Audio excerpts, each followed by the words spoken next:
بسم اللہ الرحمن الرحیم والسلام علی من اتبع الہدی۔ ہدایت کی اتباع کرنے والوں کو راحت دو جہاں قرآن چینل کی طرف سے سلام عرض ہے۔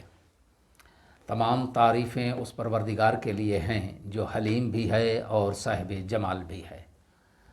لاکھوں درود و سلام ہوں محمد و آل محمد پر۔ صاحبان ایمان، سامعین کرام، ہمارے آج کے سبق کا موضوع ہے سورہ بقرہ کی آیت نمبر 111۔ تو آئیے پروردگار عالم کے پاک نام سے اپنے سبق کا آغاز کرتے ہیں۔ بسم اللہ الرحمن الرحیم۔ وَقَالُوا لَن يَدْخُلَ الْجَنَّةَ إِلَّا مَنْ كَانَ هُودًا أَوْ نَصَارَىٰ تِلْكَ أَمَانِيُّهُمْ قُلْ هَاتُوا بُرْهَانَكُمْ إِن كُنتُمْ صَادِقِينَ۔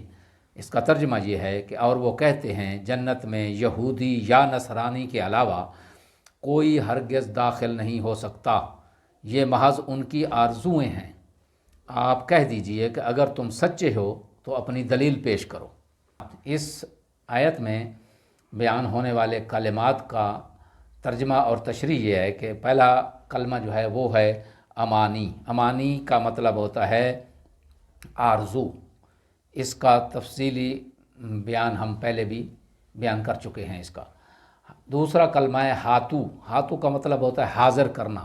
یہ لفظ عام طور پر انکار کے لیے استعمال ہوتا ہے، یعنی تم حاضر نہیں کر سکتے۔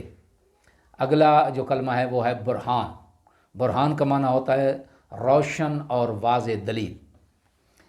اس آیت کی مختصر سی تفسیر یوں ہے کہ یہ جو فرمان ہے وَقَالُوا لَن يَدْخُلَ الْجَنَّةَ إِلَّا مَنْ كَانَ هُودًا أَوْ نَصَارَىٰ، یہودیوں نے یہ جو کہا تھا، تو اس آیت میں نہایت فصیح اور بلیغ اسلوب اختیار کیا گیا ہے، جس میں اختصار بھی ہے اور مطلب کی مکمل ادائیگی بھی ہے، ورنہ انداز بیاں کچھ اس طرح ہوتا۔ یہودی کہتے ہیں کہ جنت میں یہودی کے علاوہ کوئی داخل نہیں ہو سکتا، اور نصارہ کہتے ہیں کہ جنت میں نصرانیوں کے علاوہ کوئی داخل نہیں ہو سکتا۔ یہود و نصارہ ایک دوسرے کو اہل جنت نہیں سمجھتے، لیکن مسلمانوں کو اہل جنت نہ سمجھنے میں دونوں متفق ہیں۔ یہ دونوں آپس میں ان کے آپس کے جو فکری اور مذہبی اختلاف ہیں، اس کے باوجود مسلمانوں کے خلاف ہمیشہ متحد اور متفق رہتے ہیں۔ جیسے کہا جاتا ہے کہ الکفر ملت واحدہ، کہ کفر جو ہے وہ ایک ہی ملت ہے۔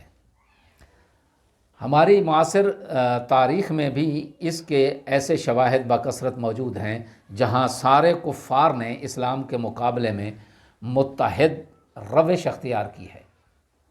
تلک امانیہم، یہ ان کی خام خیالی اور جھوٹی آرزوئیں ہیں جو عقل اور منطق اور دلیل پر مبنی نہیں ہیں۔ آگے جو فرمان ہے قل ہاتوا برہانکم ان کنتم صادقین، اگر وہ اس بات پر دلیل اور عقل اور منطق کی روح سے عقیدہ رکھتے تو وہ اس برہان اور دلیل کو پیش کرتے۔ قرآن دعویٰ کر رہا ہے کہ اگر کوئی دلیل ہے تو پیش کرو، اور یہ خود اس بات کی دلیل ہے کہ ان کے پاس کوئی دلیل موجود نہیں ہے۔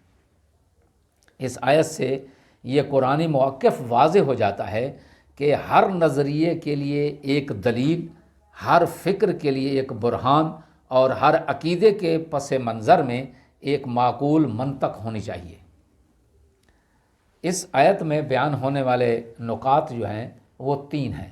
پہلا نقطہ یہ ہے کہ یہود و نصارہ نظریاتی اختلاف رکھنے کے باوجود مسلمانوں کے مشترکہ دشمن ہیں، اور دوسرا جو اہم نقطہ ہے وہ یہ ہے کہ یہود و نصارہ جنت کو اپنا نسلی حق سمجھتے ہیں۔ تیسرا اور آخری جو نقطہ اس میں بیان کیا گیا ہے وہ یہ ہے کہ جو بات کسی دلیل اور برہان کے بغیر کی جائے وہ خام خیالی اور جھوٹی آرزو کہلاتی ہے۔ دعا ہے کہ خداوند عالم ہمیں سیدھے راستے پر ثابت قدم رکھے اور اعمال صالحہ بجا لانے کی توفیق عطا فرمائے۔ وآخر دعوانا ان الحمد للہ رب العالمین۔